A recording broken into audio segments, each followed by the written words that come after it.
Assalamualaikum and hi everyone. I'm going to introduce myself first, followed by my other two group members. So, let me get started. My name is Izatti binti Mat Khosni and I am in my third year of studies to a bachelor's in pure mathematics from School of Mathematical Science. I am the presenter of our group. Hi, my name is Izzah Aisyah. I'm a third year student of Schoolmate. I'm also a scriptwriter for this radio. Hi, my name is Theenesh Ramasamy. I am from School of Physics, major in pure physics. I am first year student and I am as editor.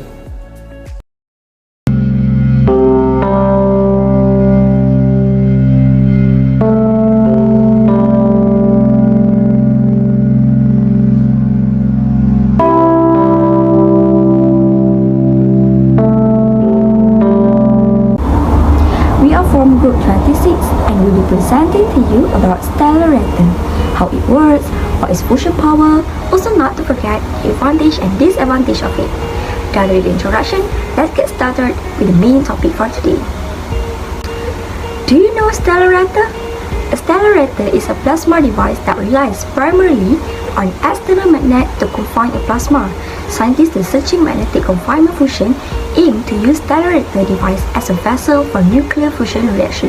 The name refers to the possibility of harnessing the power source of the stars such as the sun. It is one of the earliest fusion power device along with the Z pinch and magnetic mirror. So, what is that pinch and magnetic mirror? In fusion power research, the zeta pinch known as Z pinch is a type of plasma confinement system that uses an electric current in the plasma to generate a magnetic field that compresses it, while a magnetic mirror known as a magnetic trap and briefly as a pyrotron in the US is a type of magnetic confinement device used in fusion power to trap high temperature plasma using magnetic fields. The mirror was one of the earliest major approach to fusion power along with the Stellarator and Z pinch machine. Next, we will talk about how this Stellarator works. The confinement of a very hot ionized gas under laboratory condition would appear to require the use of a strong magnetic field, where an enormous variety of magnetic configuration is possible. Two relatively simple geometries may be set apart at the outset, both involving the infinite cylinders with axial symmetry. In the first of these, the magnetic field is produced by an axial current flowing through the gas.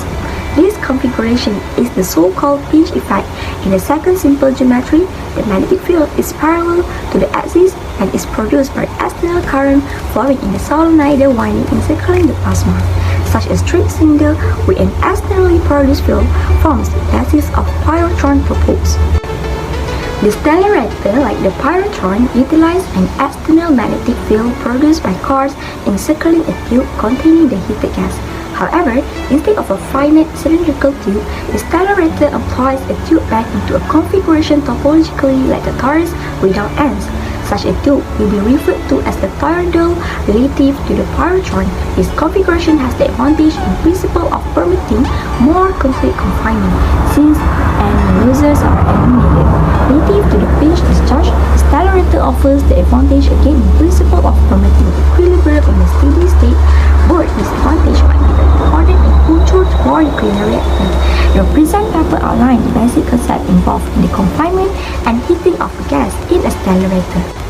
One basic complexity in the Stellarator results from the fact that the simple torus in which the magnetic lines of force are circle-centered at the axis of symmetry does not permit equilibrium confinement of a plasma in a straightforward manner.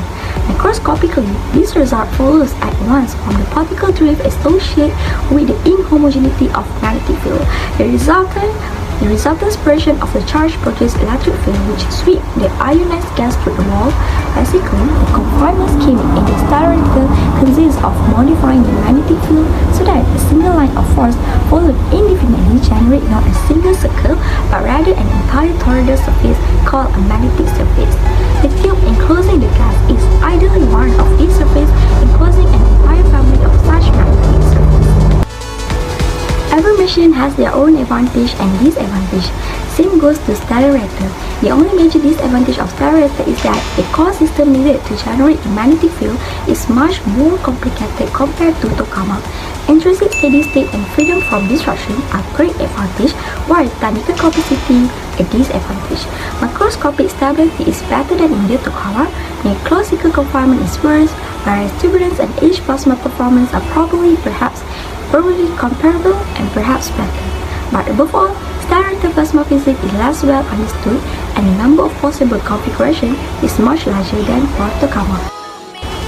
In conclusion, as important as this breakthrough is, the theoretical demonstration of quasi-symmetry is only one step toward a working Stellarator.